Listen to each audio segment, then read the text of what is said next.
friendly music cycle 102.5 sa mga dial sa inyong radio at mga ka-Rini News TV, no? First victory of Philippines, no, versus Thailand since once upon a time Laila Cruz, no, na solid official.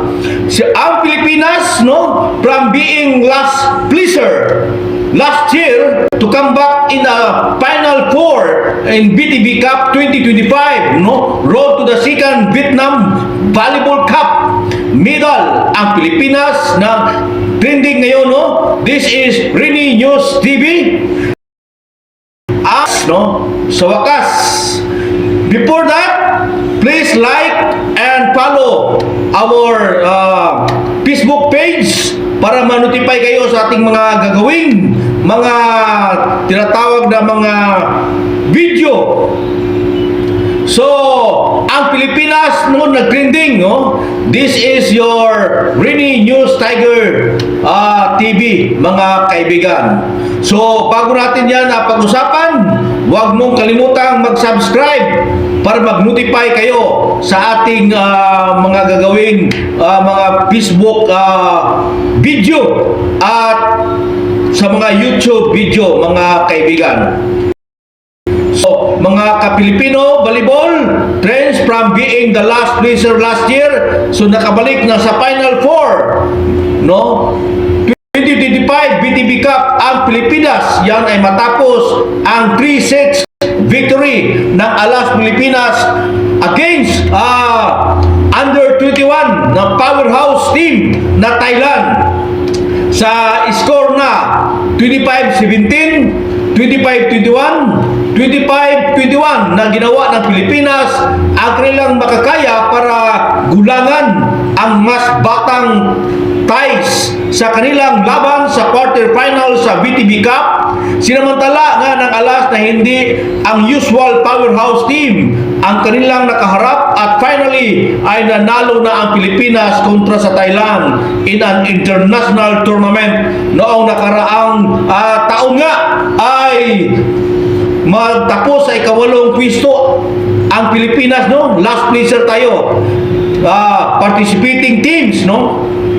Ang Pilipinas nga nagrepresenta ng National University Lady Bulldogs at ngayon senior team natin ang nagrepresentative ng bansa ay successful ang comeback sa Final Four ng VTB Cup. Noon nga kasing taong 2023 ay nagtapos bilang bronze medal ang Choco Mocho Flying Titans so sa torneo at ngayon one way away ang Pilipinas na returning to the podium of the BTB Cup, mga ka-friends. So ang Pilipinas at ang Thailand matapos ang palitan ng mga puntos ng both teams, pero all of the sudden gumawala ang Pilipinas sa 8 puntos, no? Pinakamalaking lamang ng bansa, 21-13 na pinatagal pa ng Alas ang unang set at isinara sa first set sa 25-17. So pagdating ng set 2, 9-6 lamang ang Thailand pero sumagot ng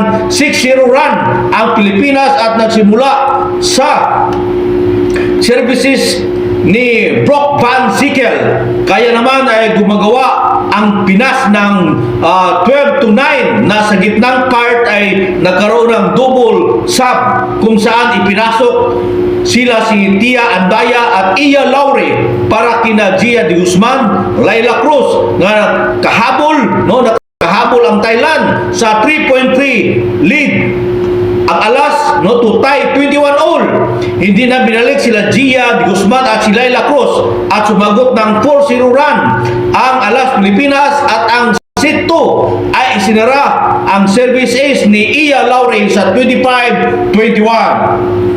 Sa set 3, muna ni coach at ipahinga muna ni Dibrito sila si Brock Van Sickle na mayroong 5-1 to 1 start at ang inilisa ng Thailand at agad namang bumalik sila si Fanny Candler sa pag-upinsa. Siya ang nanguna sa comeback ng Alas Pilipinas para muling i-control ang buong laro sa isang solid physical hit no, ang ibinigay ng outside spiker kay Laila Jean Cruz, no, na pahilo, no, sa mukha sa isang tulis na palo ng gawa ng 3-point lead ang Thailand na mayroong 13-10, pero agad na kinuha ng Pilipinas ang advantage going into the tail end of the game. Ipinasok ulit sila si Madi Madayag at si Lams Lamina, o nagplanta pa ng comeback ang Thailand.